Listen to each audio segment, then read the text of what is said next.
2020 model Skoda Scala aracımıza geri görüş kamerası aktivasyon montajı yaptık arkadaşlar. Aracın gizli özelliklerini açtık. Şöyle kadran sıyarlamayı gösterelim size. Kontağımızı açtık. Aracımızı çalıştırdık. Kadran sıyarlamamız.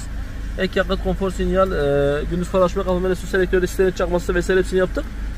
Kameramızı gösterelim size. Kameramız bu şekilde. HD geniş açı balık gözlü kamera. Orijinal şekilde montaj ve aktivasyonu yaptık. Müşterimize hayırlı olsun. Diğer açılan özellikleri yaptığımız uygulamalar ekteki bölüşünden uygulamasında sayfamızdan bakabilirsiniz.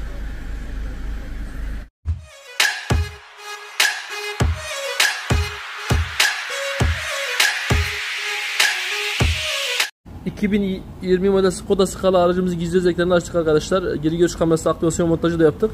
Karşılamada sisleri yaptık, onu göstereceğim size. Şöyle açalım arabamızı. Sislerle karşılama yapıyor. Ayrıca sislerimizi LED de yaptık. LED ampul taktık, sisleri şöyle ikisini görün. Gayet güzel oldu. Diğer açılan özellikleri yaptığımız uygulama ekteki bölüşünden ve sayfamızdan bakabilirsiniz. Müşterimize hayırlı olsun.